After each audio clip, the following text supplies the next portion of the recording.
Hi guys, this is the final of the four-part auction preview, and in this video we're gonna review two very high-yielding properties. One in Birmingham, and the other one it's a shopping center up north.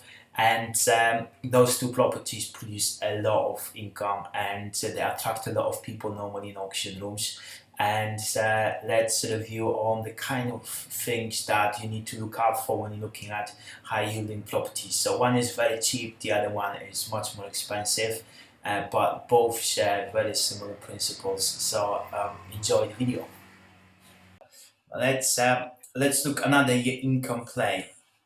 So this is my suggestion. It's lot 59 Auction House London, Unit 515, Avic Business Centre, Hagley Road, Birmingham. Guide price £10,000. It's it's a two-person office, and it's let producing £2,124 and 96 pence per annum. So 21% yield on guide. And the reason why I picked this one up, because I see a lot of people being attracted to, number one, a very low guide price, and number two, a very high what do you call it, yield on this property. And I kind of want to discuss like the kind of points though anyone looking at something like that should be aware of in order to make a good investment decision. Absolutely. So, It's, first, so what the size of the space is 6 square meters. The first thing that would scare the shit out of me is service charges. Remember, there's no protection if you buy this property. There's no protection like there is with residential leaseholds and tribunals and all of this sort of stuff that you can go to, right to manage, all this sort of stuff you can do. With this is a commercial property, a commercial lease, and it's a commercial arrangement. there's so many things to consider here. Yeah. So, one, is there a ground rent as well on that leasehold? Two, the rent it has, the rent it gets from its 5-year lease that it's leased out to, does that include any services? Because you could find that you're not able to charge back service charges, so things like utilities and all that back to the tenant as well, that you're paid for. Is there kind of parking that comes with the site, with the unit? Are you?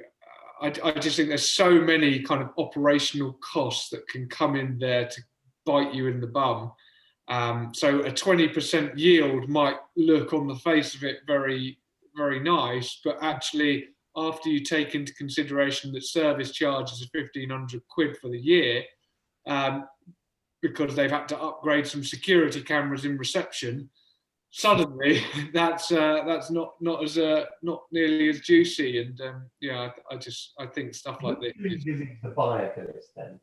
Ranjan, I think your microphone is somewhere after you came from the break. You can hear very clearly. Who do you envisage as the buyer for this? Someone who doesn't really understand what they're buying and is a massive punter. But it's not going to be an owner-occupier. So no, definitely not. I would say it's going to be someone who wants to buy something for their children as an income or something like that. Like I actually come across a lot of people in the auction rooms who are looking to buy all those properties in Hartlepool or County Durham, which produce 20, 30, 40% income on guide price, and they think those are good investments. And I think this one is kind of in a similar, a lot of people can afford it. A lot of people are attracted to the income, but not a lot of them are gonna look through the legal pack and understand the potential pitfalls of such an investment. It might be a good investment because actually the rent of £2,000 per annum, that works out to what? Under £200 a month for an office space or for two people. That is not a lot of money. No, I don't see. Yeah, and you're letting them how? Are you letting them through the freeholder? Is this like one of those apartment hotel things that where you own a room, but it's the freeholder that has the management company to let them out? Because it doesn't make sense to run the marketing machine to let out just one.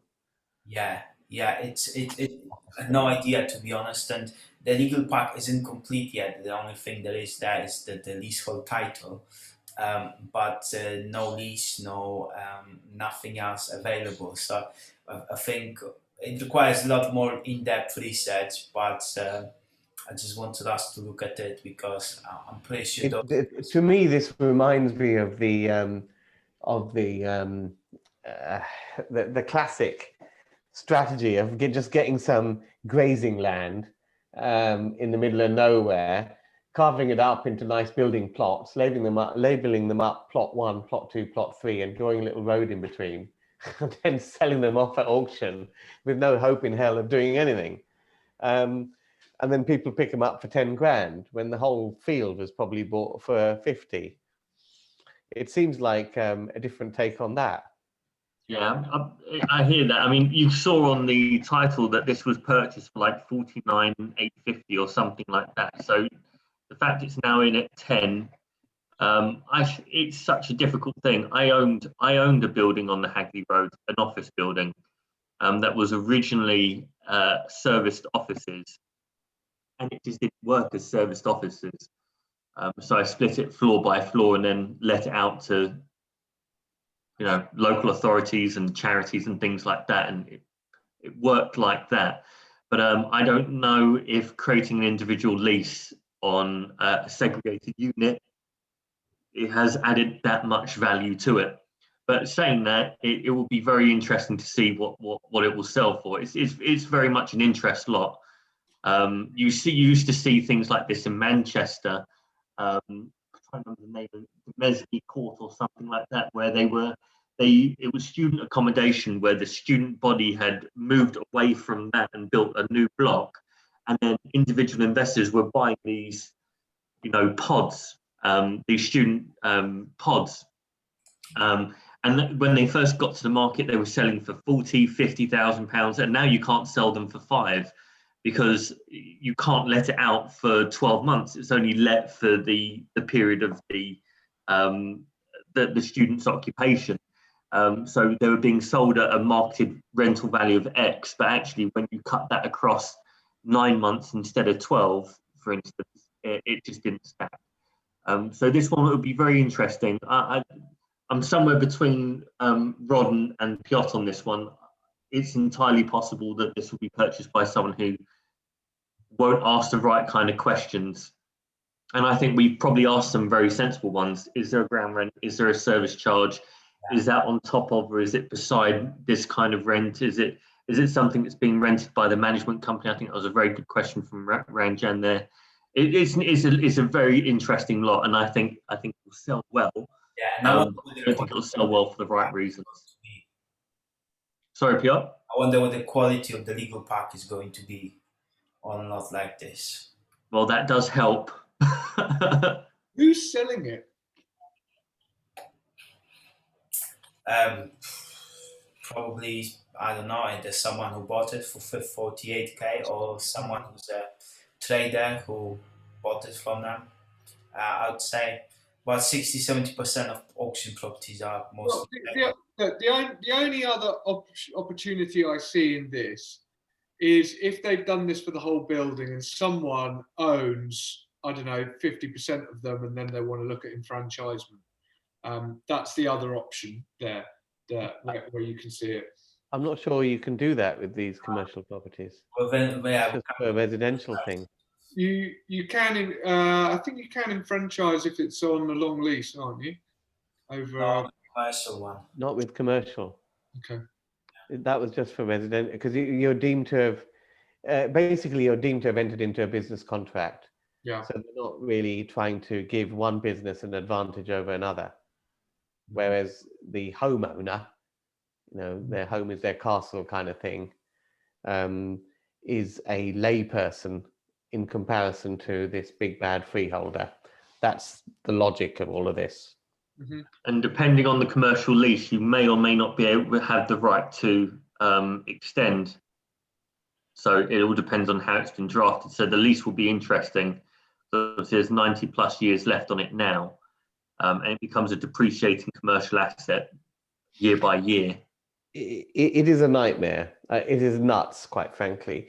You know, if you look at the student space, where they've built these purpose-built student blocks, and they've then sold each student room off to an individual person on a lease.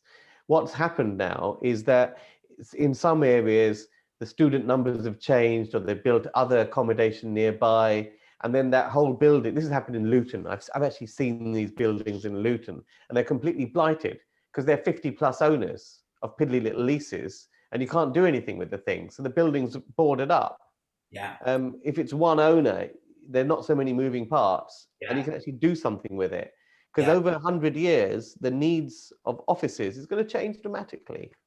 That's right. So I believe like if someone's looking at this, they should also look at the bigger context of the building and what's in the building, who's managing the building, how your little office space relates to all the other parts of the building. So there's a lot of research to be done, even with a small investment like this. And I bet you there'll be other things going on. I mean, we have a serviced office building, and there are issues where, like, if someone's occupying a suite, they have to take the internet from us. We have a 1 gigabyte pipe coming in centrally, and they have to take it from us. They can't lay their own internet cable directly from the ISP through the building, because that creates massive problems, because technically the ISP owns the cable up to the point it enters the suite. So when they leave, you end up with cable running in your building that you can't legally touch. So that, and it all depends on what that building owner will charge for that internet provision. You know, so there's so many things that you're limited by. You don't have the choice, because you're stuck with a 100-year lease, which is basically an island provided by services from the freeholder, which you've got no say in. Yeah. It's fine on a 12-month license, but a 100-year lease. Okay, shall we move on to a slightly bigger, still highly income producing property that very similar principles are going to apply to? Jay, you ready? I was born ready. It's another shopping centre. Of course, it's another shopping centre. This is lot number 35 in Allsop Commercial for the 23rd of March. It is Lawburn, which I'm probably pronouncing terribly wrong, shopping centre in High Street, Dumfries. It is the Scottish version of freehold, so it's called heritable. The gross initial yield is 32.909%, and the guide range is between 2.75 and 3 million. Regular watchers of this YouTube and podcast will know that we talked about the White Orchid in Coventry a couple of months ago, and then before that we saw another one. The interesting one here is you know that it is a big bit of kit. When I first saw it, I thought it was even bigger, but it does take up a big bit of a commercial space. I originally thought it included the Marks and Spencers, but it doesn't. But if it did, that would have been phenomenal. But it doesn't, although they do share an entrance. If you have a look, there's quite a few under the accommodation and tenancy. There's quite a few reversions which are running to this year, towards the end of this year. And there's a fair few that are 2022 and 2024. There's a fair few that run through to 2030, 2026, 2025. If you scroll further down, Piotr, you'll see that actually there's a fair few occupiers, some decent covenants that aren't actually paying currently any rates, any rent, and they entered into the agreement in 2020 or 2019. So those may account for rent-free periods, or they may account for agreements in between during COVID to postpone the start of the agreement. So there is income that hasn't been accounted for that is yet to be derived, as well as the downside and the risk of certain elements perhaps leaving at the end of this year, or maybe if the lockdown is relaxed in Scotland, maybe they'll hold off, or maybe they'll enter into a lower rent review, as we've seen on other assets today. There's a modest car park, I think of 80 plus spaces, and that provides a fair bit of income as well. I think it's a decent asset. I think it's, in terms of the occupiers and the space that they hold, I would say it's a far better split than the Coventry one that we looked at previously, which I think the floor plate, the majority of it was to Debenhams, which of course were leaving. And I think actually with very little hassle, there's some good asset management opportunity with this. Out of the shopping centres we've looked at, I like this one in terms of the tenant breakdown, because there's lots of smaller units as well. That's a bit more appealing to those tenants because of business rates going forward as well. It's a lot easier to get them in at a higher rate rather than a much bigger unit where rates are considerable. My concern is about kind of the emphasis on retail there and what can be done. I'd want to be looking at more leisure to put into some of those bigger units. But then it's looking at the area itself. I know the population is at 150,000 people, and it has stayed at 150,000 people for the last 10 odd years. What seems to be happening is all the young people seem to leave, and people seem to move back into the area from about kind of 50 onwards. So if you are looking at things like that, it's, well, what does that market want? I don't know, obvious kind of ones are a bingo hall going in there to one of those units, more kind of leisure activities where you're going to increase footfall into that centre. Anyway, do you think the youth of this town are looking for a bingo hall? Well, the point is there is no youth them in the town because they're all leaving. Yes. But then if there is, you'd be kind of looking at more childcare, soft play, that sort of thing.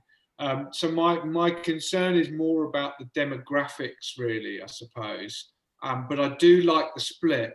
The other thing I think that's interesting is, although it's an asset management play, I mean, whoever has been managing it before has been fairly kind of creative and hasn't been kind of sitting back doing nothing. They've been restructuring leases. They've been looking at kind of different ways in which to get paid. Just look at the car park for that, which has got some really good income. And there's some other things I think you could do with the car park, which could be interesting. But also looking at kind of they've already issued turnover rents. So they seem to have been fairly proactive. So again, it's you would need to kind of just consider that as well. But I think out of the last shopping centres, this is probably one of the more interesting ones. Just looking at the tenant profile, really. And it shows in the yield as well, because it's only 30% yield, not 50 or 60, like the previous ones. Yeah. And because the previous ones were leasehold too. Yeah. That's right. Ranjan, what do you think? Would you buy that one? No. No. No, I get the point that among the ones we've seen, it's better because of the local presence of the shops. I get all of that, but you know, it's not my bag. But I think the thing about this sort of thing is not to actually look at the yield in the catalogue, look at the price you're going to pay, and look at a realistic expectation of what the yield may be based on the rents that you feel are achievable, rather than what it's getting today. Yeah. And when you work on that basis, you tend to find that a lot of these are, they're still relatively high. They're in excess of 20%. But you just have to factor in the highly intensive asset management cost of negotiating and changing those leases, because that's not an activity that you'll be doing yourself. You'll be hiring in lawyers to do the leases and commercial surveyors to do various bits of negotiation. I think they have centre management in there doing that where they're paid a percentage of the income from Right, what okay. it looks like. So I think That's the way I would do it. Yeah. Yeah. Like I said, I think they have been quite proactive on it, which does make you think, well, what else is there to add, unless you are going to look at kind of the whole repurposing side of things to maybe different industries and that sort of thing, which has potential. Again, I think now's a great time to be buying something that is leisure or footfall orientated, because like Ranjan said, there's going to be, like, people are kind of scratching at the walls here to get out and about, and I do think that is true, but I go back to your first point, Rod, because I'm a big fan of looking at population. Yeah. In areas where the population ain't going up, there just isn't the market for all this stuff. Yeah, very true. That's just massive. Definitely.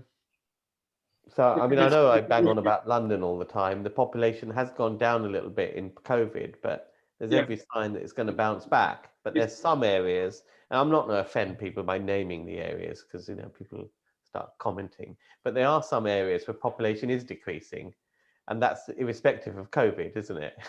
Well, the other thing with London is, you say the population's gone down. I mean, the numbers show that the amount it's gone down by have already come back. So the people that have left, the majority of those that have left have come back already. And then we've also got the Hong Kong influence, where we've got over 300,000 in the space of 2 months have applied for their visas out of 5.2 million that can apply. And that only started in January of this year. And where do you think they're going to be coming in the UK? Well, probably the place that's the financial hub, as is Hong Kong. So yes. I mean, there's a huge amount of interest in property. I mean, as a little aside, we can see on our YouTube channel where viewers come from. There's been a massive spike from Hong Kong. Oh, it's all your fault, is it, Ranjan? Some people will do anything to avoid an additional 2% stamp duty. And Hong Kong's a beautiful part of the world. God knows why they want to come here. But no, there's obviously some very, very strong fiscal reasons for it. So it'll be interesting to see how that plays out, and how many actually do apply and do come over, and how much they invest in local business, local infrastructure, residents, and all that kind of stuff. So there's plenty of benefit to the Corporation of London for this. So it'll be interesting to see how that plays out. Like I said, 300,000 have already. Yeah, that's a big chunk. That's in 2 months.